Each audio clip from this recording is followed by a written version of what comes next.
sakramen minyak suci itu.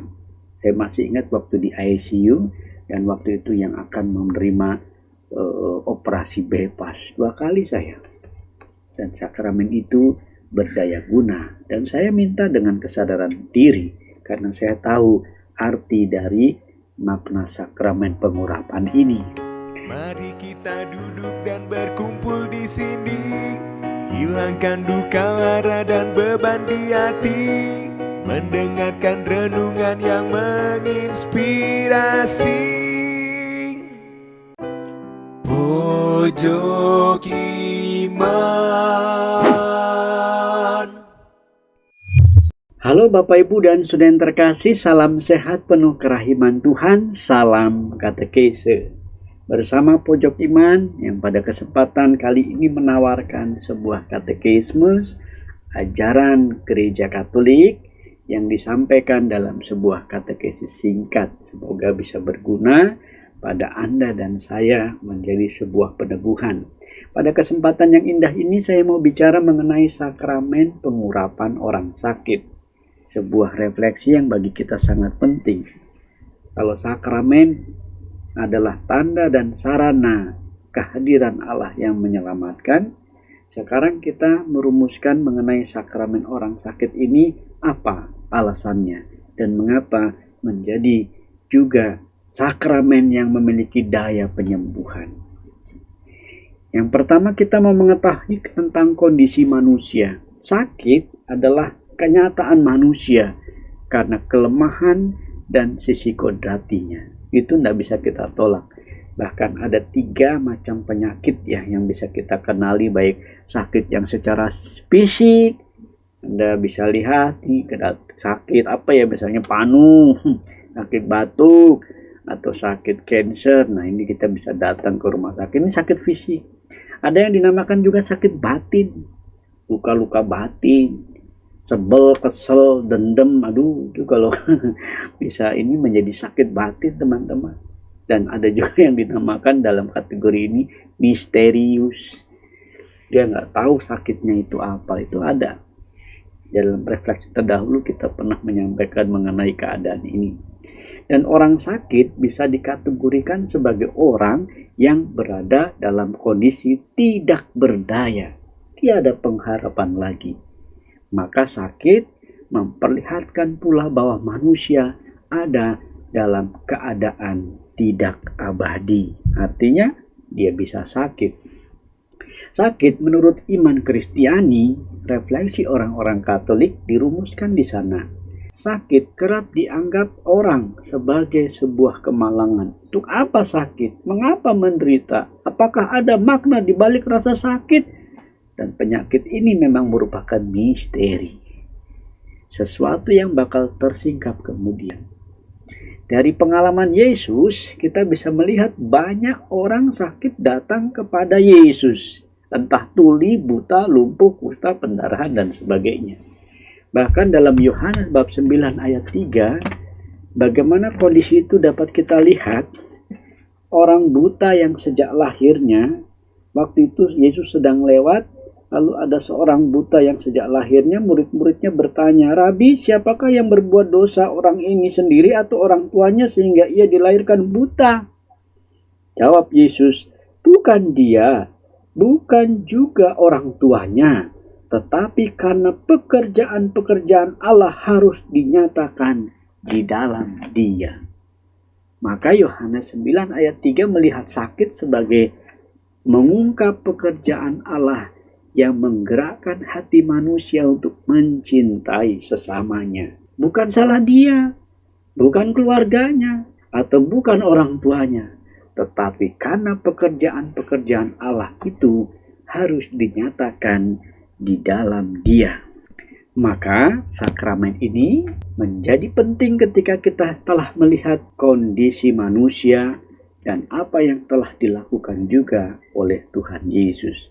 Maka sakramen pengurapan orang sakit dirumuskan oleh gereja menjadi sakramen dari ke-7 sakramen itu.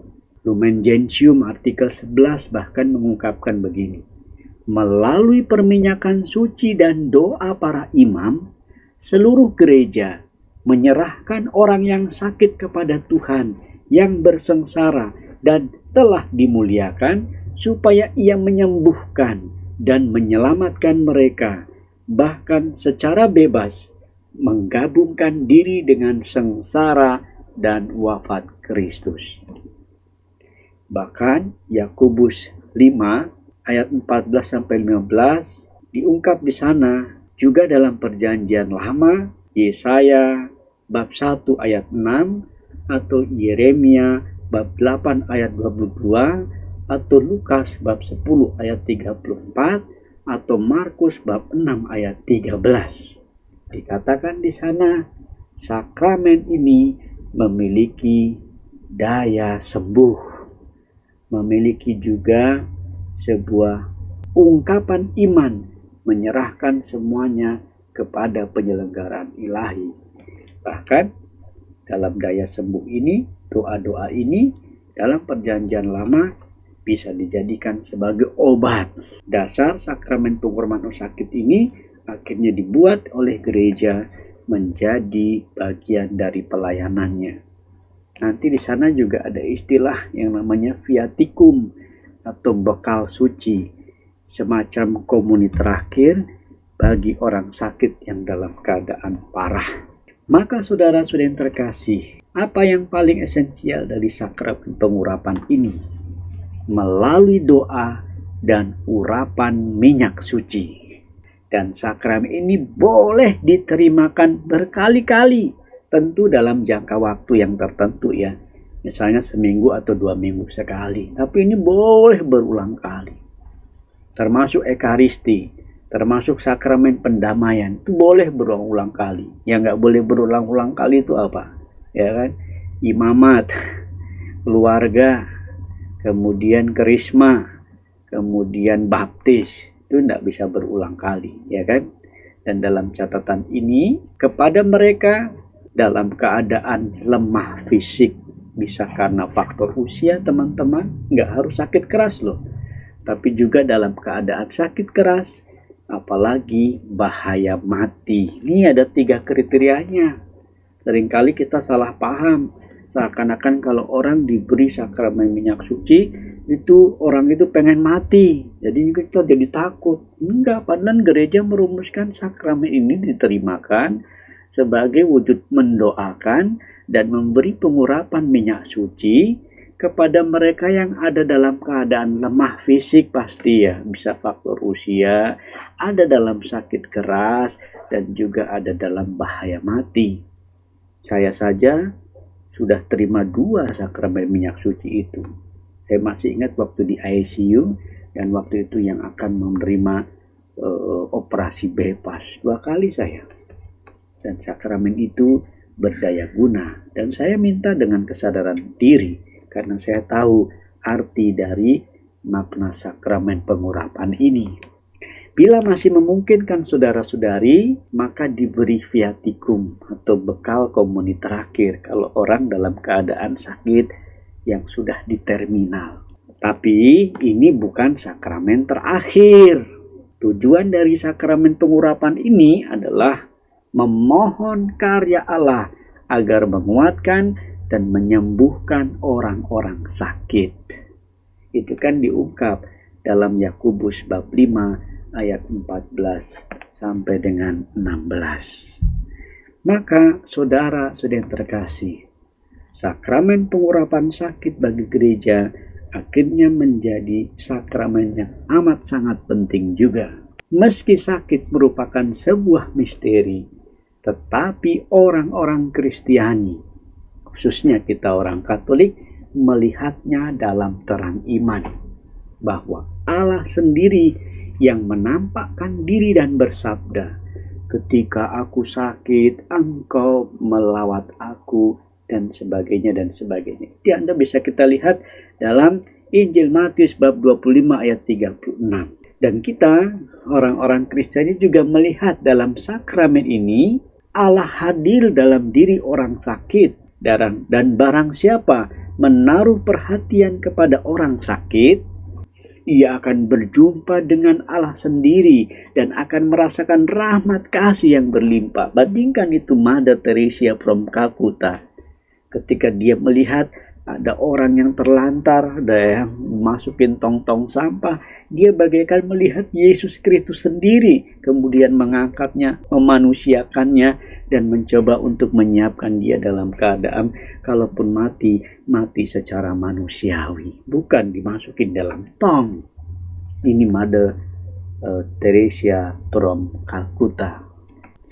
Tetapi sakramen ini tujuannya adalah membangun persaudaraan antara sesama dengan cara mengunjungi dan mendoakan.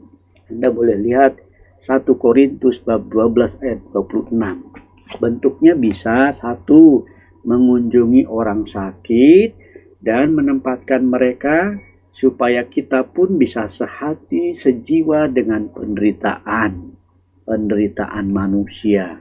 Bisa Anda lihat ini dalam Yesaya bab 53 ayat 4-5. Bentuknya juga yang kedua bisa melalui komuni orang sakit. Kemungkinan sakramen lainnya misalnya pengakuan dosa juga bisa disampaikan kalau saat itu yang melayani imam. Tapi kadang kan kita ada yang namanya prodiakon juga ya, yang membantu imam dalam tugas untuk membagi komuni untuk orang sakit, bisa.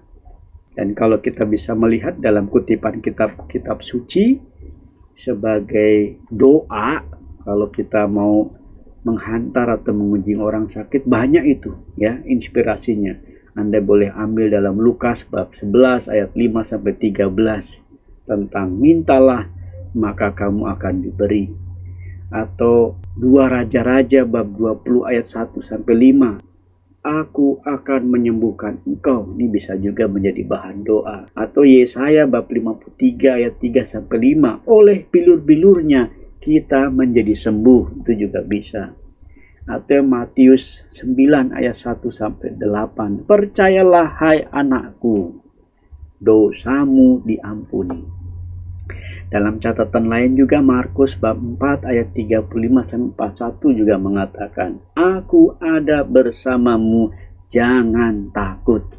Dan masih banyak kutipan-kutipan lain, bisa dari Filipi bab 2 ayat 5-11, Matius bab 5 ayat 1-12, Lukas bab 22 ayat 39-46, Roma bab 8 ayat 14-16, atau dilanjutkan ayat 26-28 juga bisa. Masih banyak kutipan-kutipan kitab suci lain yang bisa menjadi bahan doa khususnya untuk orang-orang sakit. Bapak Ibu Saudara yang terkasih, inilah sakramen pengurapan orang sakit, di mana kita mengunjungi orang sakit, mendoakan dan menguatkan, menghibur dan menumbuhkan bahwa orang sakit tidak sendiri lagi, tapi bersama Allah, diteguhkan lewat gerejanya melalui pelayan umat. Akhirnya, makan ketupat, minumnya jus. Tetap semangat melayani Yesus. Pojok Iman.